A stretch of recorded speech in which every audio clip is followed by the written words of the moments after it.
Assalamualaikum warahmatullahi wabarakatuh. Kami dari kelompok 4 mau mempresentasikan tentang fungsi produksi dan fungsi biaya.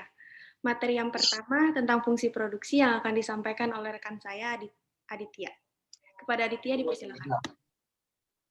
Fungsi produksi. Fungsi produksi yaitu proses mengubah input menjadi output. Produksi meliputi semua kegiatan untuk menciptakan atau menambah nilai suatu barang atau jasa.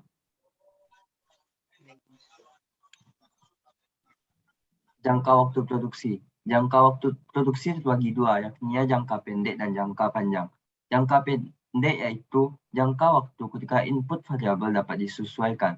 Sedangkan jangka panjang yaitu jangka waktu di mana seluruh input variabel maupun tetap yang digunakan perusahaan dapat diubah.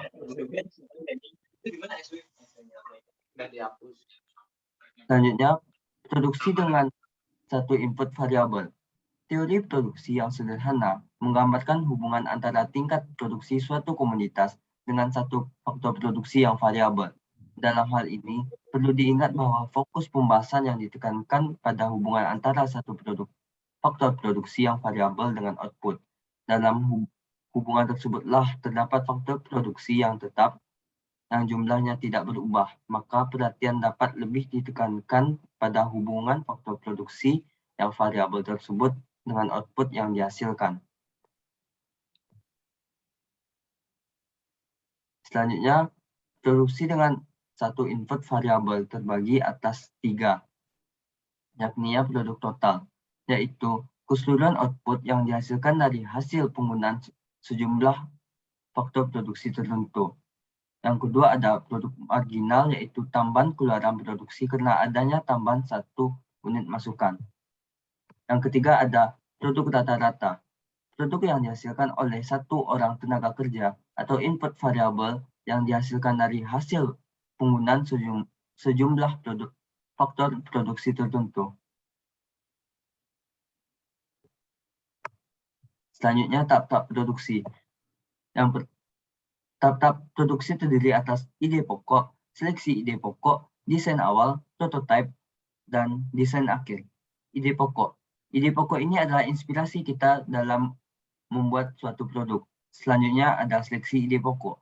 Seleksi ide pokok yakni setelah kita mengumpulkan berbagai inspirasi dalam membentuk ide, harus kita saring atau kita pilih sesuai kebutuhan pasar. Kebutuhan pasar tersebut untuk memenuhi kebutuhan konsumen. Selanjutnya desain awal.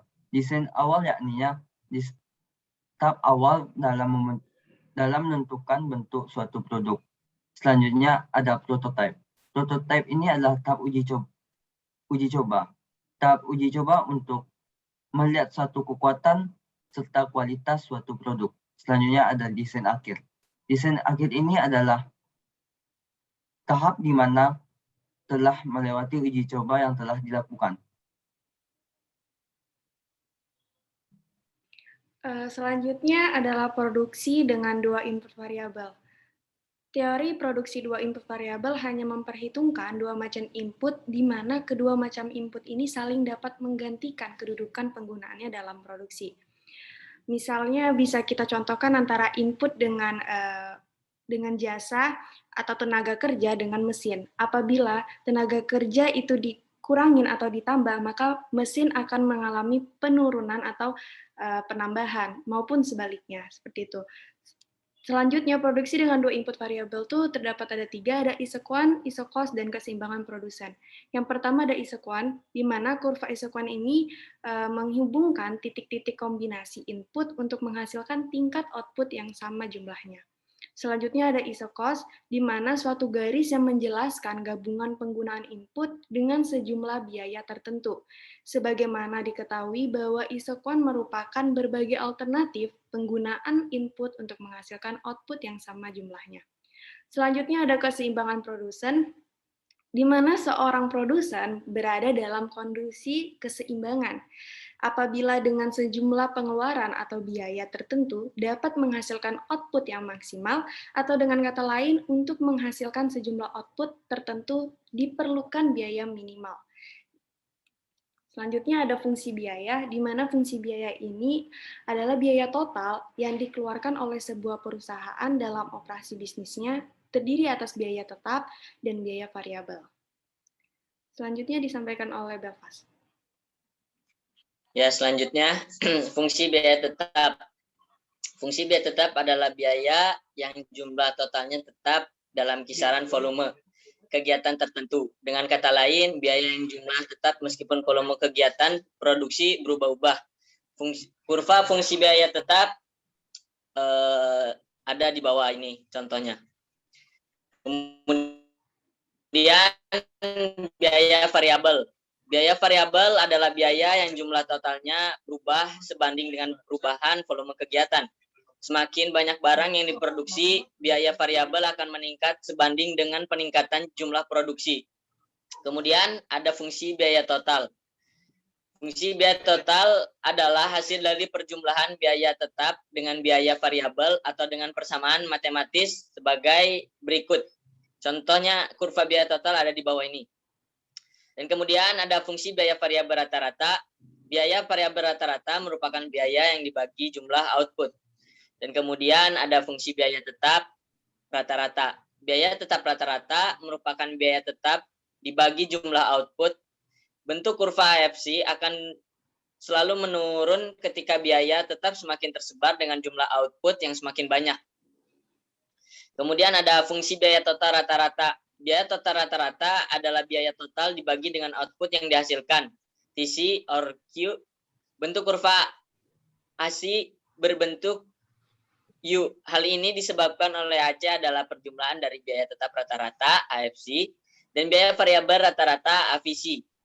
Selalu menurun seiring naiknya output yang dihasilkan karena biaya tetap semakin tersebar dengan jumlah unit yang semakin banyak. Kemudian ada biaya marginal. Biaya marginal adalah derivatif pertama dari fungsi biaya total.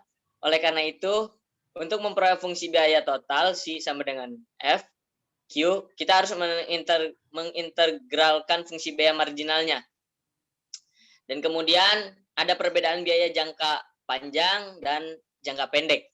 Pengertian dari biaya jangka pendek adalah periode produksi di mana perusahaan tidak mampu dengan segera melakukan penyesuaian jumlah penggunaan salah satu atau beberapa faktor produksi dan jangka waktunya kurang dari 5 tahun. Kemudian ada pengertian biaya jangka panjang adalah periode produksi di mana semua faktor produksi menjadi faktor produksi variabel dan jangka waktunya adalah 5-10 tahun. Jangka pendek dan jangka panjang tidak diukur dengan kurun waktu. Adanya faktor produksi yang tidak dapat diubah dalam jangka pendek atau cepat. Faktor produksi tetap, gedung, mesin, manajemen. Kemudian ada faktor produksi lain yang dapat diubah atau variabel. Tenaga kerja atau waktu kerja.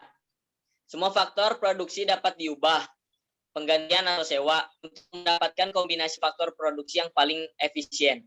Besarnya biaya produksi untuk menghasilkan jumlah output tertentu tergantung dari lamanya waktu yang tersedia bagi produsen untuk mengadakan penyesuaian jumlah faktor produksi yang akan digunakan. Mungkin itu saja yang bisa saya sampaikan. Saya kembalikan ke moderator. Mungkin itu saja presentasi dari kelompok kami. Kurang dan lebihnya kami mohon maaf. Wassalamualaikum warahmatullahi wabarakatuh.